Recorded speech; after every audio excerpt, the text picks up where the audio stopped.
कहानी भारत के एक ऐसे महान सम्राट की जिनके कार्यकाल भारत का स्वर्ण काल था। एक भाषा, एक लिपि से जबरदस्त राष्ट्रीय एकता कायम करने वाले, जिसके धम की धमक पश्चिम एशिया, उत्तरी अफ्रीका और दक्षिण पूर्व यूरोप से लेकर दक्षिण के राज्यों तक सरसराकर पहुंच गई थी। संस्कृति के सबसे बड़े प्रतीक, जिसकी चमक 2200 साल बाद भी धूमिल न हो सकी। विश्व इतिहास में सिकंदर, सीजर, नेपोलियन जैसे विजेता हुए, मगर किसी को भी इतिहास में वह स्थान प्राप्त नहीं है जो इस महान भारतीय सम्राट को है, और उनका नाम है सम्राट अशोक। नमस्कार दोस्तों, स्वागत है आपका बहुजन जर्नी में।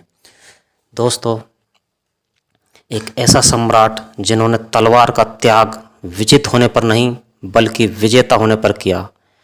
H.G. वेल्स ने लिखा है कि इतिहास में वर्णित हजारों राजाओं और महाराजाओं के बीच देवानपी अशोक का नाम एक चमत्कार नक्षत्र की भांति अकेला चमक रहा है।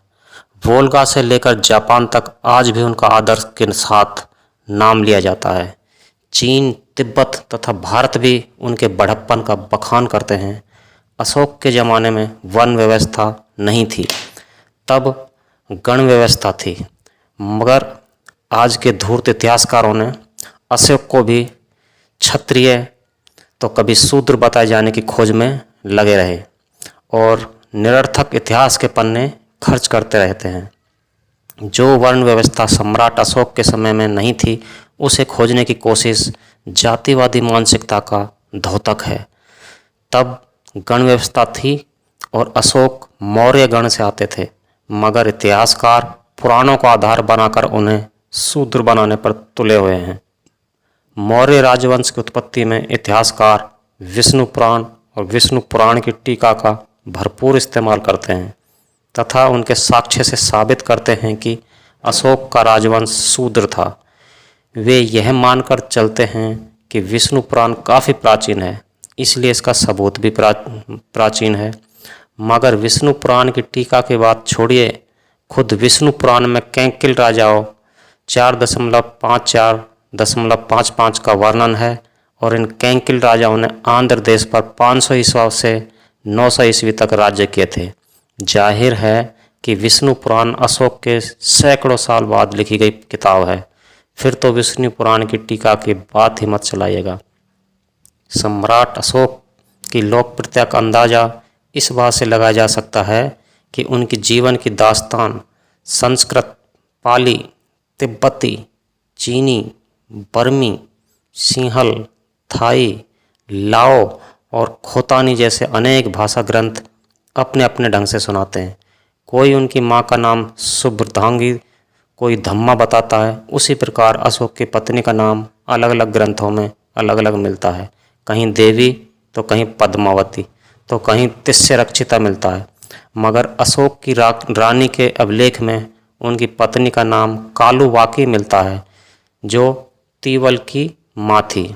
हमारे यहाँ तिस्य रक्षिता को लेकर अनेक साहित्य रचे गए, लेकिन कालुवाकी को लेकर साहित्य में कोई हलचल नहीं है, जबकि कालुवाकी का ही पुरातात्विक सबूत हमारे पास है। चूँकि कालुवाकी नाम आर्यमूलक नहीं है, इसकी सज़ा कालुवाकी को साहित्य बाहर कर दी गई। दुर्भाग्यवश अशोक के अभिलेख उनके जीवन की प्रारंभिक घटना के विषय में मौन है।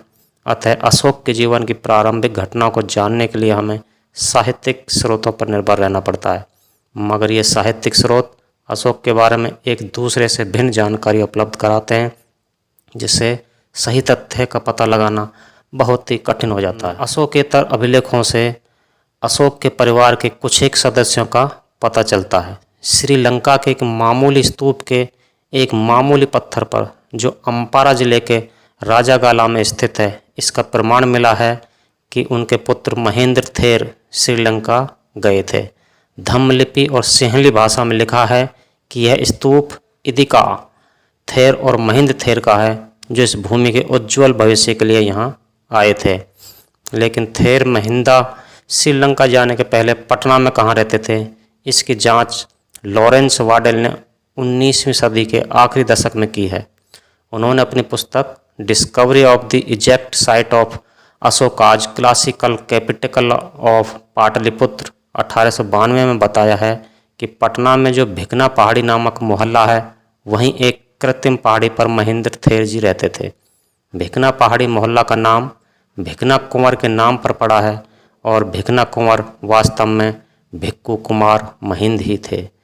जब लॉरेंस वाडेल पटना में जांच के लिए पहुंचे थे तब भिकना पहाड़ी पर भिकना कुंवर की पूजा होती थी। पटना का जो महेंदू घाट है वह भी महेंद्र थेर की स्मृति करवाता है। मध्य प्रदेश के सीहोर जिले में पानगुरारिया बौद्ध विहार है। पानगुरारिया में 2 शिलालेख और एक यष्टि लेख मौजूद है। इसकी भाषा प्राकृत और लिपि धम्म लिपि है। यष्टि लेख पर अशोक की बेटी संघमित्ता द्वारा दान दिए जाने का विवरण अंकित है, जिससे संघमित्ता की पुरातात्विक ऐतिहासिकता की पुष्टि होती है। यहाँ मौजूद अशोक के शिलालेखों पर जो प्रमुख बात लिखी है वह यह है कि राजा जो पियदसी नाम से जाने जाते थे एक बार उपनीत विहार में तब यात्रा की जब राजकुमार संव को मानेम देश की प्रशासनिक जिम्मेवारी थी। शिलालेख में लिखा है कि पियदसी नाम राजा कुमार संव मानेम देशे उपनीत विहार आया था। कुमार संव संभवतः अशोक के परिवार के जान पड़ते हैं और मानेम देश सीहोर का इलाका रहा होगा। अशोक के शिलालेखों से पता चलता है कि राज परिवार के लोग जगह जगह पर पद स्थापित थे।